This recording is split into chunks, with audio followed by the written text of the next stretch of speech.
Registering olwokuba wakowa Museveni kola wakire eggaaliyo. Kola eggaaliyo bantu bo bana bataano basatu 10 oba 2 obusobozi bw'ogye bukoma. Tugenda mu kaseera kakwerwanako. Kati Museveni tibebo nti mu ggwanga ki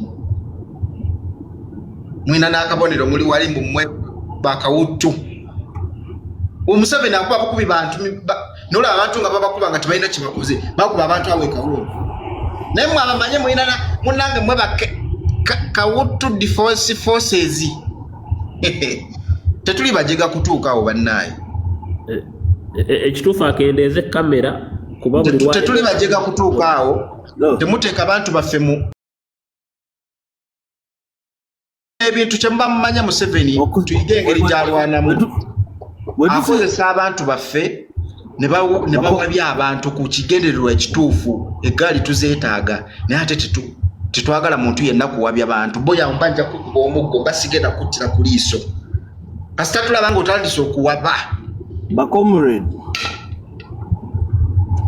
ekyo kitegerekese bakomrade bwe tutunuulira ebyabadde Kawempe bitulagira ddala kiki ekijja mu maaso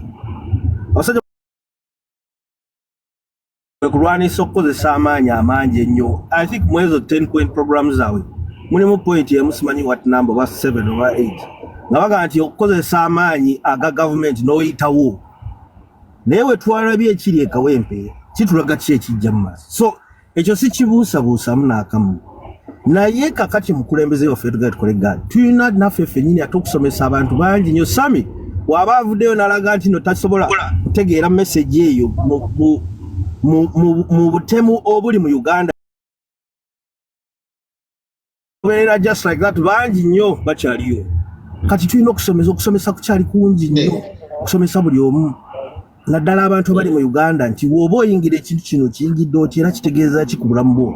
Olwo abantu nga bali eyo bagala kusapoti nga balina bizinesi zaabwe batya okwemulisa.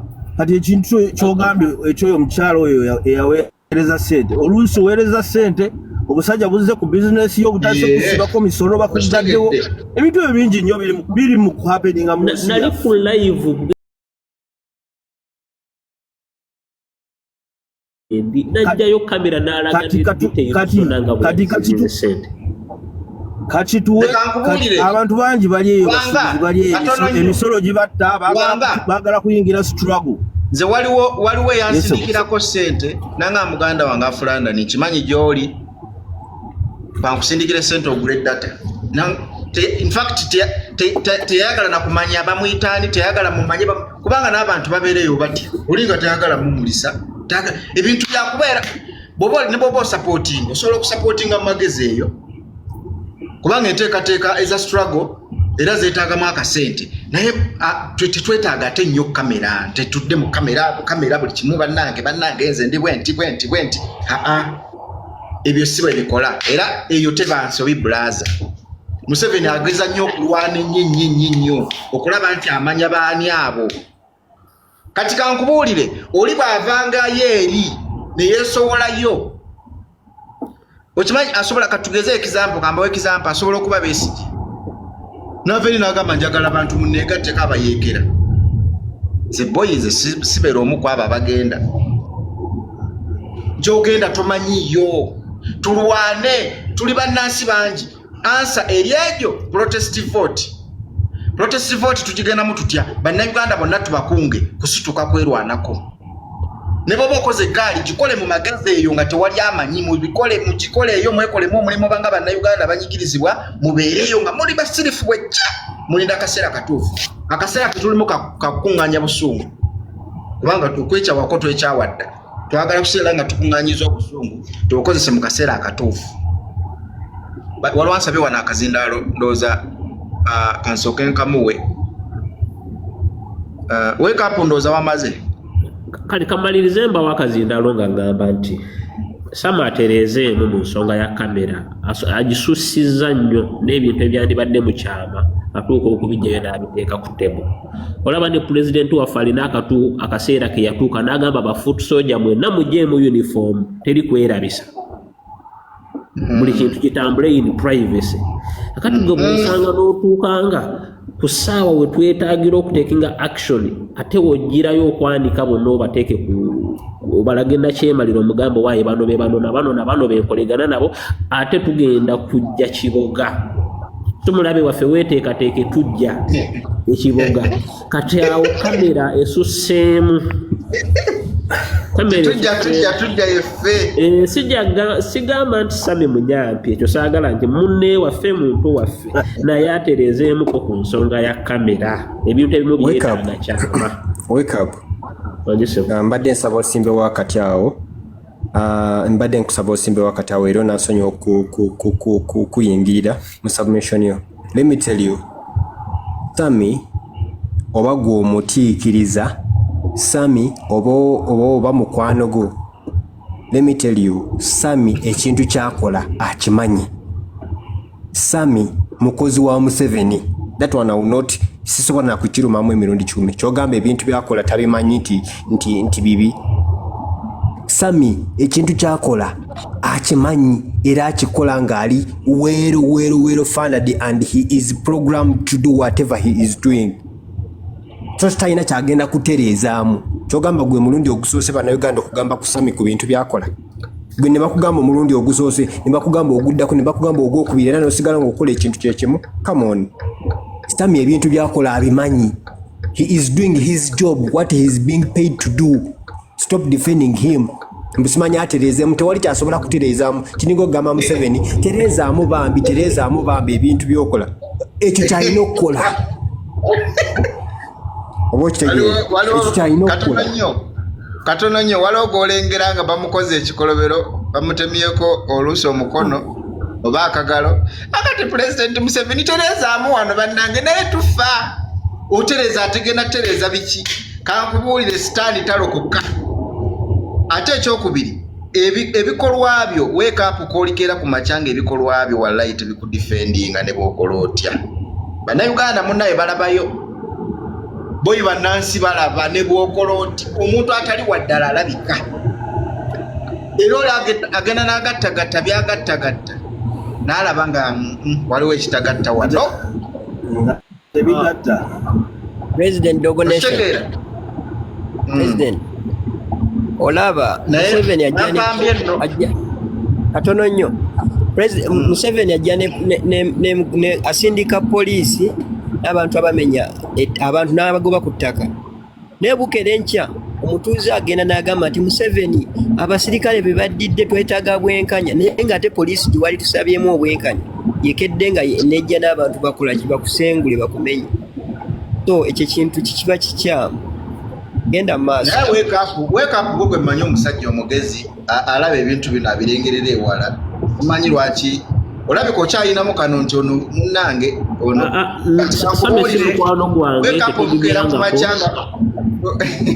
obulanzi obuzibu bwange buli bumu ndi mugumiikiriza njagala nnyo oweereza ekintu obudde nendyoka njamu ekituufu. Kankubuulire kino katono nnyo baganda bange kankubuulire kino nze ne bwendikeera ku makya nenva ku mulamwa tontiiririranga togerenga wo direct nti eyo sinsobi afulanda netumumanyi eyo sinsobi kyayogedde eyo sinsobi sobola kumala googera kintu kumala googera bwentu fwa era wabaawo ekigambo kye statement gyezenkola nesigala nga nkyaziriko nga mulabira ddala ezo eyo boyi tebansobi akaseera munaike tuli mu lutalo nno lwaddala era pulezidenti yalulangirira dda ekintu kyonna ekijja lulaza tewali kubikkirira bangi nnyo singa twababikirira kati nakubyamu ejuzi nabadde nkuba kafaananyi neŋŋamba singa mpuuga yabadde mu kalulu k'ekawempe goza baana bameka be bandiwambye baana bameka be bandikutte buvuyo kyo bwandibaddewo nga twali twamubikkirira munnange netumubikkirira kyandibadde kitya. Twetaaga buli bwe bansolima egende gasiya buloolo tetukyagala kubikkirira muntu. Omanye ebizibu byaba abantu obimanyi omuntu bw'aba abeeramu nga tasalawo tategeerekeka yokyatayo kyatategeerekeka abuzaabuza essaawa yonna abantu bajja mwesiga mu bintu ebyenjawulo Oba mwesige nga comrade agenda kubavuunika.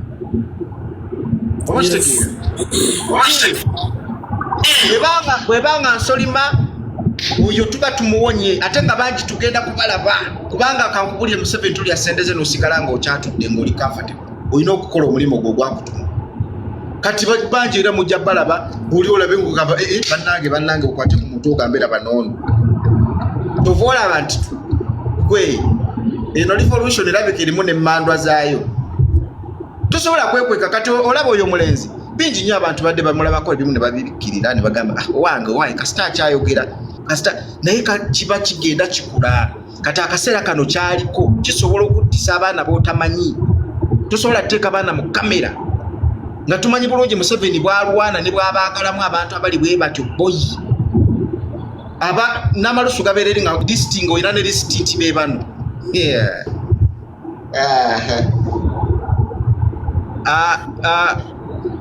Ono yazze edda kansooka empoono Honorable Okoti ne waliwo alina ebireekaana lwanga sooka wemuting Honorable Okoti Dogo Nation. Yes. Dogo Nation, Mr. President, sir. Good evening. Good evening, how are you, sir? I am okay. I am going to use a very unfamiliar language. I know many people love using Luganda. But of course, the struggle has brought very many of us together. And the advantage is that I appreciate Yeah, thank you so much. So, first of all, I want to extend my appreciation to Dogo Nation, the president himself. Thank you so much for the efforts that you've put in pushing for the struggle, because it is very, very rare to get people of our age taking it up to themselves as a responsibility to stand out in an environment like the one in Uganda. Worst of it all for us who have decided to stand up against the powers that be within the country, even when we know what is going on. But we have said it's okay. We know there are going to be abductions. We know they are going to kill people. We know they are going to do A, B, C, D. But still we choose to say we will put ourselves in the line for the sake of the posterity of our country. I want to appreciate every comrade. Now, I want to say something about the revolution, the struggle, and the recently launched village vote protection units. You know, first of all, I want to give a history of what we are dealing with. The people that we are dealing with are people who did master. They had an intention to be where they are today. NRM and NRA did not just metaphors along the process to become a dictator. They had already made up their mind to be what they are today. They visualized where they wanted to be. Every dictator comes with a dictatorial mind from the inception of when they get involved in politics. Only that they are very skilled in doing whatever they do. They are able to put up on a sheep's skin and cover their wolf behaviors and their wolf intentions against a particular country, a particular cause. That's why you see, if you follow Museveni systematically, he began well. He sounded like a patriot, and then he kept changing from assuming government to becoming a dictator, to becoming an authoritarian, to becoming an autocrat, to whatever we are having today. So it is not like he woke up in the morning and said, I want to be a dictator. No. That is why we have been able to see letters coming out, evidence of when they sat down and said they should rule Uganda for 50 years. Now, these are not light allegations, because they have been coming up, but because, you know, they were able to blindfold the country. So we were made to believe that, no, these are our saviors. These are our saviors. But right now, they have lost touch. Why? Because they made one mistake, which I call it a fortunate mistake. The fortunate mistake they made was to accept to implement the UN education scheme called UPE. Now, out of UPE, most of us were enlightened. The fact that they removed the political education and civic education to deny us the opportunity to understand our right, our duties, our responsibilities as citizens does not actually rescue them from the little that we got before they removed it. It was intended to scrap political education from primary to secondary to tertiary education. It was intentional to clamp down NGOs that are focused on civic educating Ugandans on their rights and their political duty.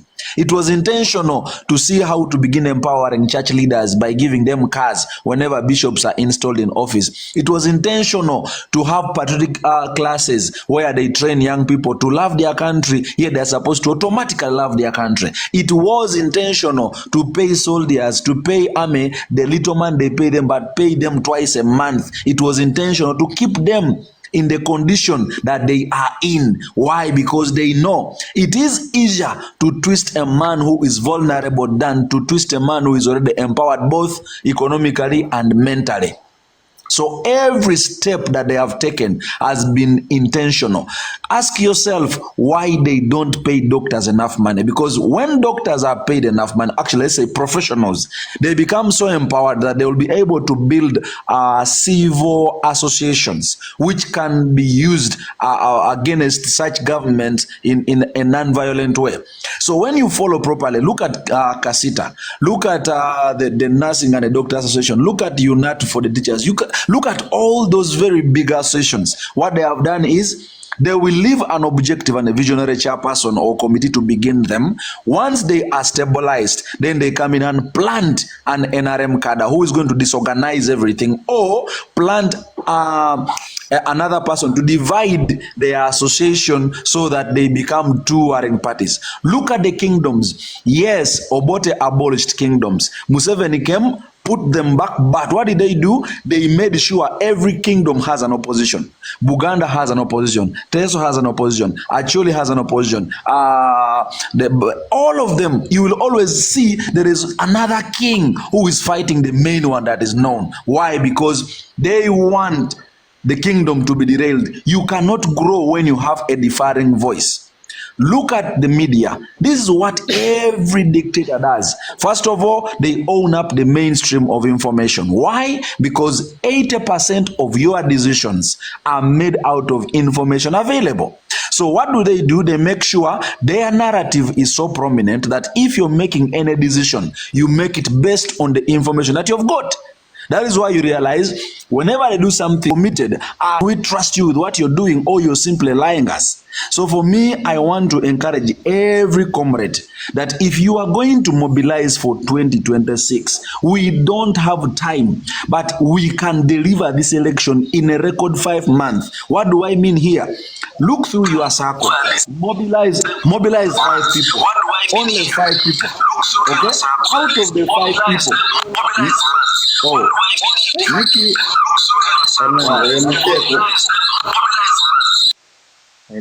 Yeah, so I'm saying if you've mobilized 5 people, the organization. Yeah, I'm concluding. I'm giving you my proposal.